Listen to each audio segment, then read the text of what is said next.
Ou seja, não existe Deus. Como eu posso acreditar que existe Deus diante da tamanha dor que eu sinto? Olha a vítima. Exemplo, você me perguntou o seguinte: como que você fazia quando você tinha medo? O que te fez acreditar que você conseguiria, de fato, diante de toda aquela realidade, mudar a tua realidade? Então, a minha realidade, ela era, para quem não conhece a história, o mais profundo fundo do poço, né? Eu estava literalmente com os meus 3 filhos, morando dentro do meu escritório, exatamente num cômodo como esse aqui, digamos que 20 metros quadrados. Era um quarto, né? Ou seja, meu escritório, aqui existe uma cozinha, digamos, era na cozinha que eu morava. Então eu estava ali, morando dentro do meu escritório, e muitas vezes, literalmente, sem ter o que comer. Eu não comecei do zero.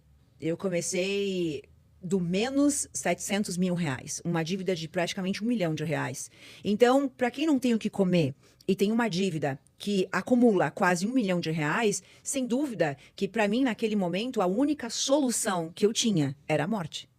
A minha mente fraca, no labirinto da minha mente, como resolver isso? Não há nenhuma possibilidade. Então, minha mente encontrava como solução a morte. Então, vem a minha depressão suicida, 5 tentativas suicidas. Então, eu quis contar o cenário para a pessoa compreender que é muito fácil me ouvir e falar: ah, mas ela é rica. Ah, mas ela tem estudo. Ah, mas ela é inteligente. Hoje eu sou isso, mas de onde eu saí? Eu saí do lugar talvez pior da onde você está. Ou você não precisa chegar lá para mudar a tua vida agora. Então, olha só que interessante a resposta que você me perguntou. Como que eu fazia? Uma coisa era... então, esse é o cenário. Então, para eu sair desse cenário, eu precisava compreender, e eu tinha uma obsessão por entender o que eu havia feito para acabar com a minha vida. Mas por que existe essa pergunta? Essa pergunta de que o que eu fiz, o que eu faço para eu piorar a minha vida cada vez mais? Por que essa dúvida existia dentro de mim e que talvez nunca passou pela cabeça de quem está nos ouvindo, nos assistindo? Porque eu, com 16 anos de idade, eu li um livro, que era um livro sobre poder mental. Então, esse livro que eu retirei na biblioteca pública da cidade, porque com 16 anos de idade não existia internet, né? Nos meus 16 anos de idade. Não existia. Era quando a gente ia com os colegas na biblioteca pública da cidade retirar o livro para fazer o trabalho da escola. E lá, retirando um livro qualquer, de geografia, de história, do nada eu vejo na prateleira um livro. E nunca ninguém me ensinou sobre o poder da mente. Nunca, ninguém. Só que aquele livro era O Poder Infinito da Mente. E eu fiquei fascinada em querer ler aquele livro. Então, com 16 anos de idade, eu li esse livro. E esse livro, ele era totalmente alinhado com aquilo que eu percebia que era a vida. Porque eu, pequenininha e adolescente, eu pensava nas coisas, as coisas aconteciam. E eu comecei a entender, cara, isso é fascinante, sozinha. Nunca ninguém me ensinou. Os meus downloads foram sozinhas, de entender, cara, isso aqui aconteceu. Meu Deus, eu pensei nisso e agora aconteceu isso. E eu comecei a fazer esses links.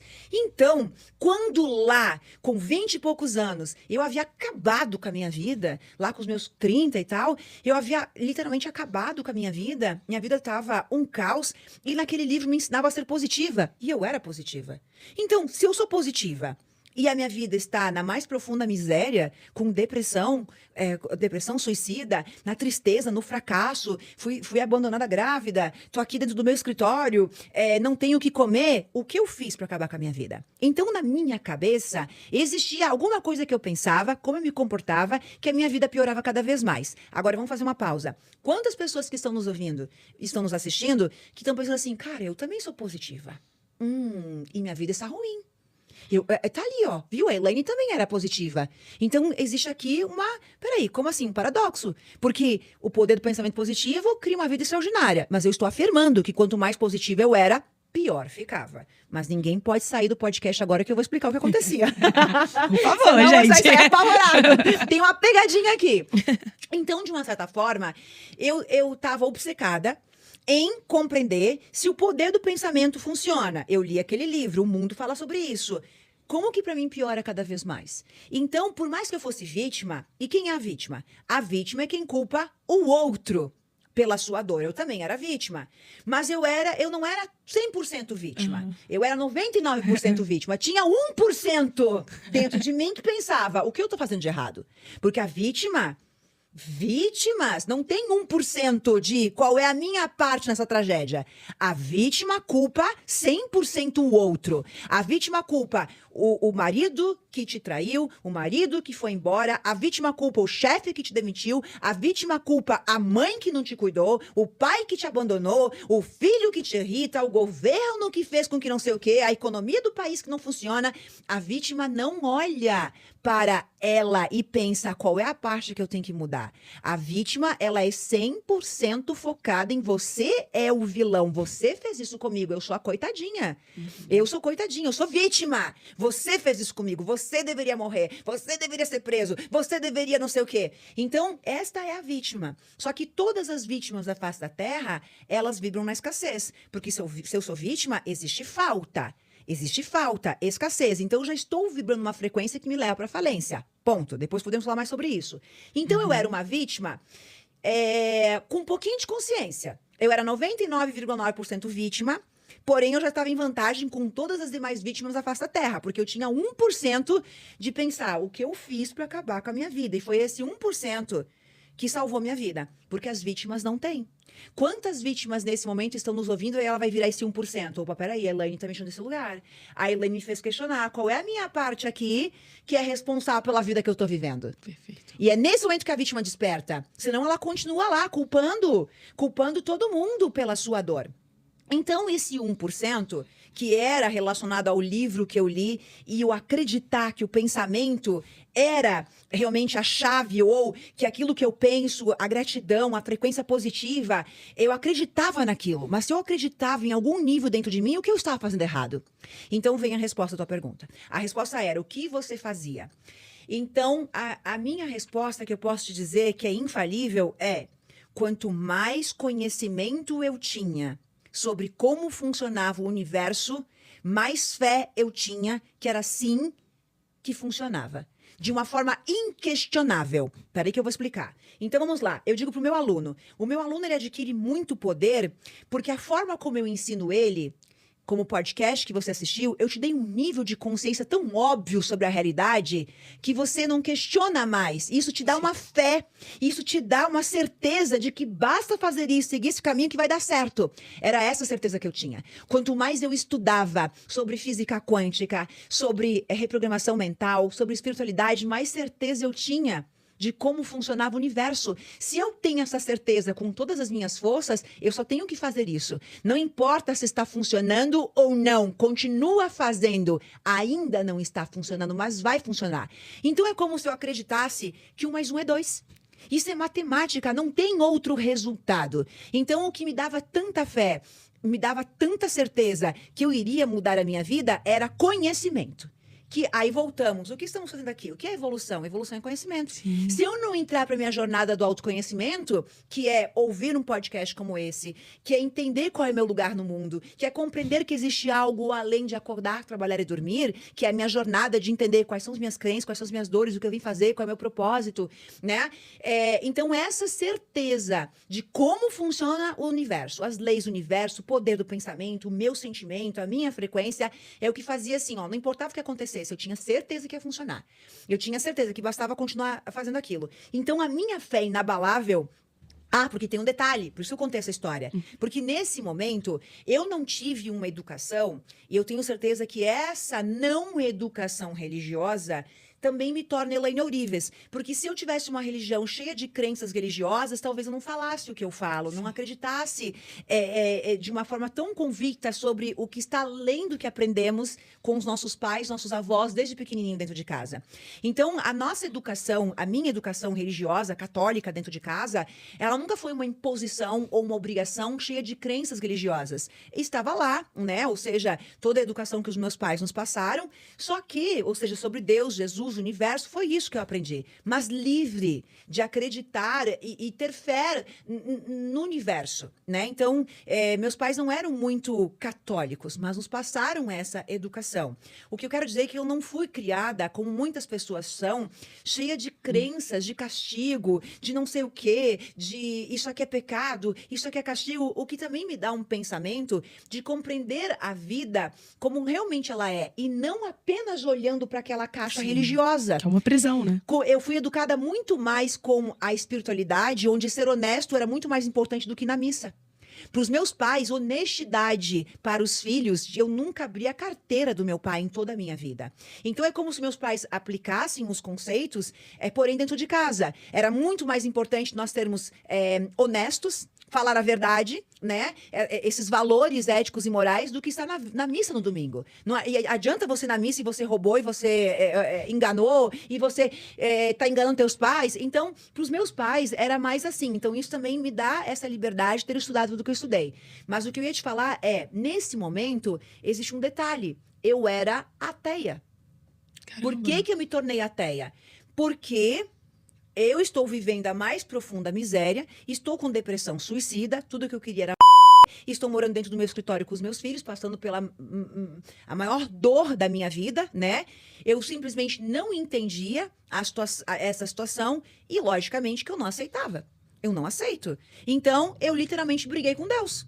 Ou seja, não existe Deus. Como eu posso acreditar que existe Deus diante da tamanha dor que eu sinto? Olha a vítima. A vítima... Deus, por que você fez isso comigo? Eu sou uma pessoa boa. Eu sou uma pessoa honesta. Todas as vítimas pensam desse jeito. Então, isso me faz romper com Deus. Eu começo a questionar a existência de Deus, a existência de Jesus, a existência de qualquer coisa. Porque se existisse tudo isso, se existe, não seria justo eu estar passando por toda essa dor. Olha, e a maioria das pessoas são assim. Então eu passo a não acreditar mais em Deus. Eu briguei com Deus, literalmente eu briguei. Eu me lembro de gritar com ele. Gritar, olhando pro céu, dizendo, por que você fez isso comigo? De ficar sem voz, literalmente, ficar sem voz e chorar e brigar. Tipo, não amo mais você. Tô brava. Eu tô brava, eu não acredito, mas eu me lembro. E é muito engraçado, porque eu me lembro de brigar com Deus olhando pro céu. Tipo, ele tá lá me vendo e eu tô aqui. Mas assim, ó, eu gritei tanto com Deus, aquele grito na garganta que não existia mais voz por 3, 4 dias. Pra você ver a briga que eu tive com Deus. E a parte, porque eu não aceitava. Se Deus existe, eu não posso estar passando por essa dor. Por que eu não posso? Porque eu sou coitadinha. Eu sou vítima. Como que você deixou as pessoas fazerem isso comigo? Como? E é como se ele me falasse, vamos simular Deus falando comigo. Mas eu te dei livre-arbítrio. Sim. Mas eu te dei consciência, minha filha. Mas eu te dei... Só que nada disso fazia sentido pra mim. É como se ele me falasse, tá bom, mas você tem livre-arbítrio? Eu te dei poder, livre-arbítrio, liberdade e escolha. E como que você está usando tudo isso? Para acabar com a tua vida. Porque quando você acorda de manhã, minha filha querida Elaine, você tem o livre-arbítrio de decidir ser positiva ou negativa. Ter medo ou coragem. Ser triste ou alegre. Mas só que, para eu decidir ser triste ou alegre, eu preciso de consciência. Eu não tinha. Consciência, o entendimento que estamos falando aqui. E para eu adquirir essa consciência de compreender o propósito da vida, eu preciso de conhecimento. Sim. O conhecimento que eu tinha era limitado. Era um conhecimento que não me dava a responsabilidade sobre a minha vida. Eu culpava você por ter me colocado lá. Alguém me traiu. Alguém me enganou. Alguém me magoou. Alguém me feriu. Alguém me traiu. Alguém me abandonou. Alguém me deixou triste. Nada era eu. Eu sou a vítima de merda chorando as minhas dores e culpando o outro por ter feito isso comigo. Então eu brigo com Deus. Então por isso essa minha busca, né? E aí eu passo um determinado momento, após ficar um tempo literalmente ateia, que eu não acreditava mais em Deus, mas dentro de mim aquele sentimento que existia algo, né? E eu passo de novo me reconectar dizendo, me mostra que você existe, né? Perdão, ou seja, Deus. me mostra. Então a minha busca pelo autoconhecimento, por compreender o que estamos fazendo aqui, me leva, olha que interessante, aí aonde que me reconecto com Deus? Aonde que é o meu encontro com Deus? De entender, não, Deus realmente existe. Sim. Deus realmente existe. Então, minha busca estudando 24 horas por dia, tentando compreender o que eu fiz para acabar com a minha vida, me faz encontrar Deus. Aonde? Na física quântica. A explicação para mim de Deus, literalmente do Deus Todo-Poderoso, a fonte criadora de tudo, talvez na religião de muitas pessoas o espírito, em física quântica a energia, o vácuo quântico, vem através realmente da física quântica, onde a física quântica, ela prova cientificamente a existência de Deus, né? A existência de algo maior do que a nossa compreensão. Então ali eu passo a estudar a física quântica e me reconectar totalmente com Deus novamente. Então, essa é a minha jornada. Então, tua resposta seria, era muito óbvia para mim, quanto mais eu estudava, mais eu entendia a matemática do universo, a ciência da vida. E aquilo para mim era tão óbvio a todo momento quanto 1 mais 1 é 2. Então, para mim, era inquestionável. Não importava se não estava acontecendo algo naquele momento. A explicação sobre a realidade é muito óbvia. É o fato de você ter assistido lá o podcast, você tem, cara, é realmente assim que funciona o universo. E isso te dá uma força, isso te dá uma confiança de seguir esse caminho, entendendo que isso vai acontecer, que esse é o caminho. Então, o autoconhecimento, entender como literalmente o universo funciona e o que estamos fazendo aqui, era infalível para a fé que eu movia em acreditar e ter certeza que tudo que eu queria, tudo, se tornaria realidade. E hoje, esse tudo já é real e eu já estou no 5º outro nível de consciência que eu poderia jamais imaginar que naquele momento eu iria um dia viver. Então, não apenas tudo aquilo que quando eu morava dentro do meu escritório já aconteceu, absolutamente tudo.